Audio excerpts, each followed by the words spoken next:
తాకట్లో ఉన్న బంగారాన్ని విడిపించి ఆ రోజున మార్కెట్ ధర కట్టి మిగిలిన డబ్బును మీకు అందిస్తుంది కొమ్మూరి గోల్డ్.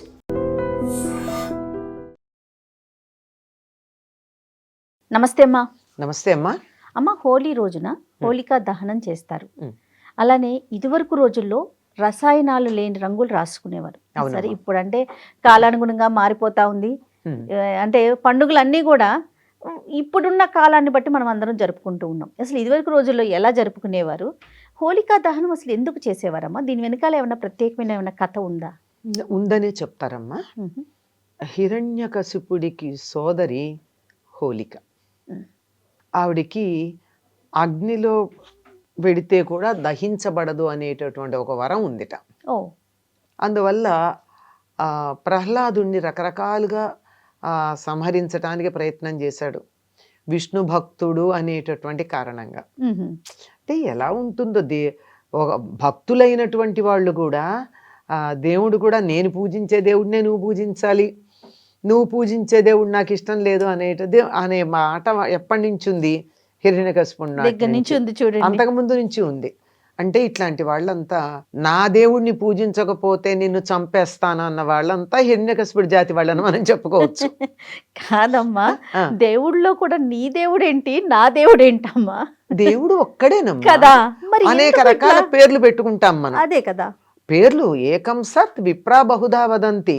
కానీ కొంతమందికి ఏమిటంటే నే పూజించే దేవుడు గొప్పవాడు. ఓకే, నీకు అది నచ్చింది, నువ్వు ఆ రూపంలో ఉన్న దేవుడిని పూజించు, అంతేగాని నన్ను పూజించమని బలవంతం చేయకు. అది కూడా పర్వాలేదు. ఏదో నేను బాగుపడ్డాను ఈ రూపంలో ఉన్న దేవుణ్ణి పూజించటం వల్ల, నువ్వు కూడా ఈ రూపంలో ఉన్న దేవుణ్ణి పూజించి బాగుపడు అని చెప్తే కూడా తప్పులేదు. కానీ నే పూజించే దేవుడిని నువ్వు పూజించకపోతే చంపేస్తాను, నువ్వు మారతావా లేదా, నీ దేవుడి గూట్లో ఉన్న విగ్రహాన్ని మారుస్తావా లేదా అనేది తప్పు కదా. చాలా. అది హిరణ్యకశిపుడు, అది లక్షణం, రాక్షస లక్షణం అది. రాక్షసులు కూడా భక్తులే, కానీ ఆ భక్తి ఇంట్లో తమోగుణ ప్రధానమైనటువంటిది. అది కుమారుడు విష్ణువుని పూజించటం ఆయనకి ఇష్టం లేదు. రకరకాలుగా చంపడానికి ప్రయత్నం చేశాడు, మార్చడానికి ప్రయత్నం చేస్తే మారలేదు, చంపడానికి ప్రయత్నం చేశాడు. ఎన్ని రకాలుగా నీళ్లలో తోసాడు, కొండల మించి పడేయించాడు, ఏనుగులతో తొక్కించాడు, పాములతో కనిపించాడు, ఎన్ని చేసినా అవల. చివరికి అగ్నిలో పడేద్దామని చూశాడు. అగ్నిలో పడేయడానికి ఏమిటంటే హోలిక ఒళ్ళో కూర్చోబెట్టి అగ్నిలో దూకమన్నాడు. ఎందుకంటే హోలికకి అగ్ని దహించదు అనే వరం ఉంది. ఆ కారణంగా హోలికని ఒళ్ళో కూర్చోబెట్టుకోమంటే మేనత్తే కదా, కూర్చున్నాడు, అగ్నిలో పడేశాడు. అగ్నిదేవుడు హోలికని దహించి ప్రహ్లాదుని బయటికి తెచ్చాడు. అది పిల్లల్ని రక్షించేటటువంటి దాన్ని ప్రార్థించుకుంటూ, పిల్లల్ని దాన్ని హింసించేటటువంటి చెడగొట్టేటటువంటి రోజుని హోలీ పండుగగా మనం చేసుకుంటున్నాం. ఇది దీనికి సంబంధించిన మూల కథ. అందుకని ఆ హోలికని దహనం చేయడమే హోలీ పండుగ నాడు మనం ప్రత్యేకంగా దానం చేయడం లాగా చేస్తూ ఉంటాం. అంతేకాకుండానమ్మా ఈ రోజున కామదహనం అన్నది చేస్తారు. కామదహనం అంటే మన్మధుణ్ణి తగలబెట్టడం. శివుడు సతీ వియోగం తర్వాత ఆవిడ దాక్షాయణిగా శరీరం వదిలేసింది కదా సీతాదేవి. ఆ తర్వాత ఆవిడ శరీరం వదిలేసిందని బాధ కొద్దీ ఆయన తపస్సు చేసుకుంటూ ఉంటే ఈ దాక్షాయణి పర్వతరాజు అయినటువంటి హిమవంతుడికి కుమార్తెగా జన్మించింది. దానికి కూడా కారణం ఏమిటంటే హిమవంతుడి భార్య మేనాదేవి ఎప్పుడో అమ్మవారిని ప్రార్థించి సంవత్సరంలో వచ్చే 24 అష్టములు అమ్మవారిని పూజించింది. భవాన్యష్టమి అంటారు. 24 అష్టములు వస్తాయి కదా, నెలకి 2 చొప్పున. ఈ 24 అష్టములు పూజించింది. అమ్మవారు సంతోషించి నీకేం వరం కావాలంటే నా కూతురుగా పుట్టవా అని అడిగిందిట. అందుకని దాక్షాయణిగా శరీరం వదిలేసినటువంటి సతీదేవి హిమవంతుడి భార్య అయిన మేనాదేవికి కూతురుగా పుట్టింది. పర్వతరాజపుత్రి గనక పార్వతి పెట్టారు. ఆవిడికి మరి పూర్వజన్మ వాసన ఆవిడకి ఉంది. అందువల్ల శివుడు భర్తగా కావాలని కోరుకుంది. ఆయనేమో తపస్సు చేసుకుంటూ ఉన్నాడు. ఆ సమయంలో తారకాసుర సంహారం కోసం శివుడి కుమారుడైతే తప్ప తారకాసురుని సంహరించలేడు అని దేవతలందరూ ఆ తపస్సు నుంచి ఆయన్ని మళ్లించటం కోసం మన్మధుణ్ణి పంపించారు. అవును. ఆయన వెళ్ళి పార్వతీదేవి ఈయన పాదాల దగ్గర పూలు పెట్టడం ఆ సందర్భం చూసుకుని పూలబాణం వేశాడు, మన్మథ బాణం వేశాడు. వేసేసాడు. మన్మథ బాణాలు పూలే, ఆహా. కానీ ఆయన ఎప్పుడు రెండోది వాళ్ళ, మొదటి బాణానికే అటువంటి వాళ్ళైనా లొంగిపోయారు. ఆహా. ఆయన మన్మధుడు ఎప్పుడు రెండోది రెండో బాణం వాళ్ళ ఆయన దగ్గర 5 ఉంటాయి. మన్మధుడి దగ్గర. మన్మథుడి దగ్గర ఓ. అరవిందం, ఆహా. తామర పువ్వు, ఆ. నవమల్లిక అప్పుడే వికసించిన మల్లె పువ్వు, నీలోత్పలం నల్ల కలువ, మామిడి చిగురు, అశోకం. ఈ 5 ఆయన బాణాలు. కానీ ఆయన పద్మం తప్ప రెండో బాణం వాడినట్టు ఎక్కడా లేదు. ఓ. మొదటి బాణానికే అట్లా మెత్తని బాణాలు కదమ్మా, ఆ. ఎక్కడ గుచ్చుకోవాలో అక్కడే గుచ్చుకుంటాయి. దాంతో ఆయన ఏమిటంటే తపస్సులో ఉన్నాడు కదా, ఇలా కళ్ళు తెచ్చాడు తపోభంగమై. ఆయనేం మన్మధుడికి లోబడలా, కానీ తపోభంగమైంది. ఓకే. తపోభంగమై ఇలా చూసేప్పటికి ఆ తెరవడం 3 కళ్ళు తెరిచాడు. ఉమ్. దాంతో మన్మధుడు భస్మమైపోయాడు. భస్మమైపోయాడు.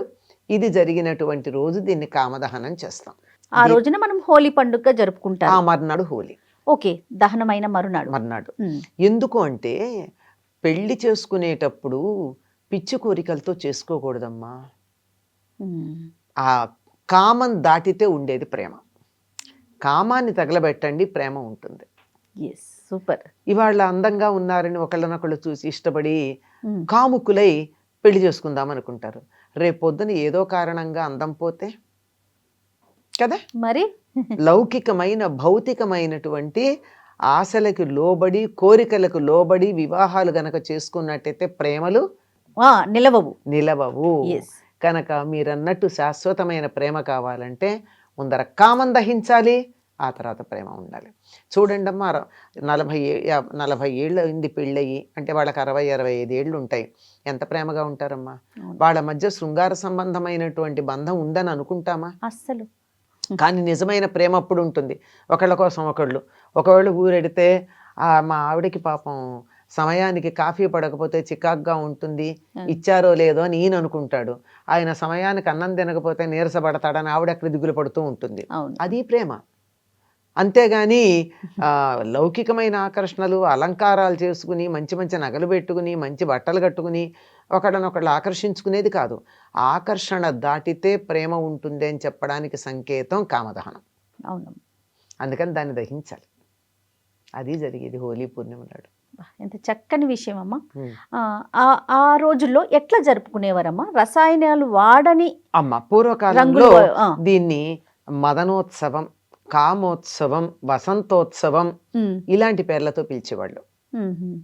ఈ పేర్లతో పిలిచినప్పుడు ఇది వసంత ఋతువు ప్రారంభం. అవును. అంటే నిజానికి వసంత ఋతువు మనకి ఇంకా రాల, ఉత్తర దేశానికి వచ్చేసింది. వాళ్ళు మనకన్నా 15 రోజులు ముందు ఉంటారు కదా.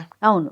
లెక్కల ప్రకారం వసంత ఋతువు వచ్చేసింది. మనకు కూడా వసంతారంభం అయినట్టే హోలీ పండగ దగ్గర నుంచి మనకి మల్లెపూలు వస్తాయి, అన్ని రకాల పూలు వస్తాయి, చెట్ల నిండా పూలు పూస్తాయి. ఈ పూలల్లో ఉన్న పుప్పొడితో కొట్టుకునేవారు వాళ్ళు. చాలా కొన్ని పూలకి ఎంతంత పుప్పొడో ఉంటుంది, పాలెన్ అంటారు అది.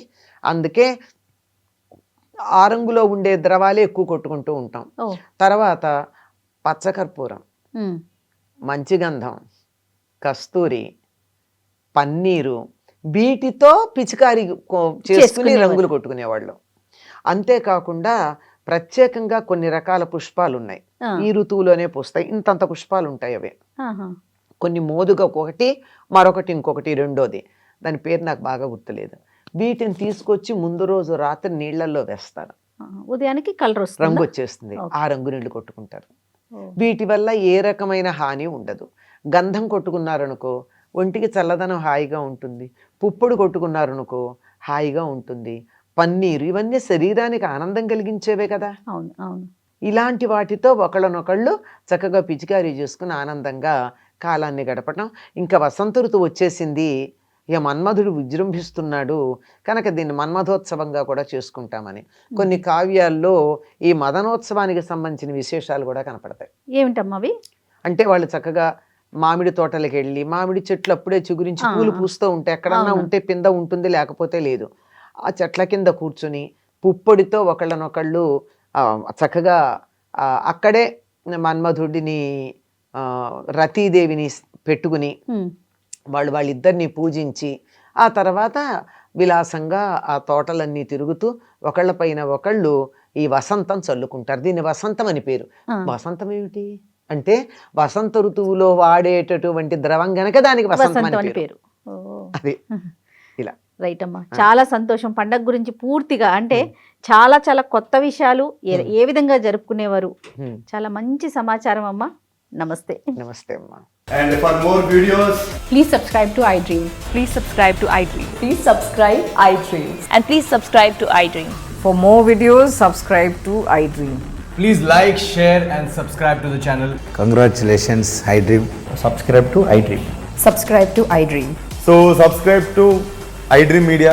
iDream ki iDream team andarki huge congratulations. Please subscribe iDream Media. Please subscribe to iDream. Subscribe iDream. Please subscribe to iDream. iDream అంటే నా కళల ఛానల్ సబ్స్క్రైబ్ చేసుకున్న నోరు తిరుగుతలేదు, మీరైతే గంట గుర్తు కొట్టండి. For more such videos, please subscribe to iDream. Subscribe to iDream. Please subscribe to iDream. Please subscribe iDream Media. Please do subscribe to iDream. Please subscribe to iDream Media. For best entertainment and information, please subscribe iDream. And don't forget to subscribe to iDream.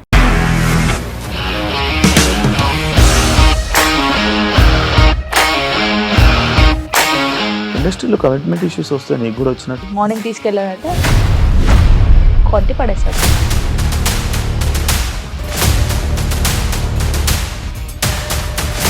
ఒక్కళ్ళు కూడా చూడలేదు ఈ cinema అని చెప్పడానికి కూడా చాలా ధైర్యం కావాలి. అది నిజం కదా, దాంట్లో ధైర్యం ఏంటి? నెక్స్ట్ డే ప్లేట్ మార్చేస్తే తప్పు కదా. As of now, we are comfortable this అని నేను అనుకుంటున్నాను. రష్మిక గారిది మీది ఒకే ఊరంట కదా. నీకు కోపం వచ్చిందంటే బాగా తిట్టేత్తరా? తిట్టేద్దామండి. నిజంగా గేమ్ ని ఎలా చేంజ్ చేయగలిగారు? ఏపీఎస్ఎఫ్సి వాళ్ళకి 6 నెలల్లో నేను 6 లక్షలు కట్టా. బిజినెస్ చేయాలనుకుంటే it is as difficult as riding a tiger.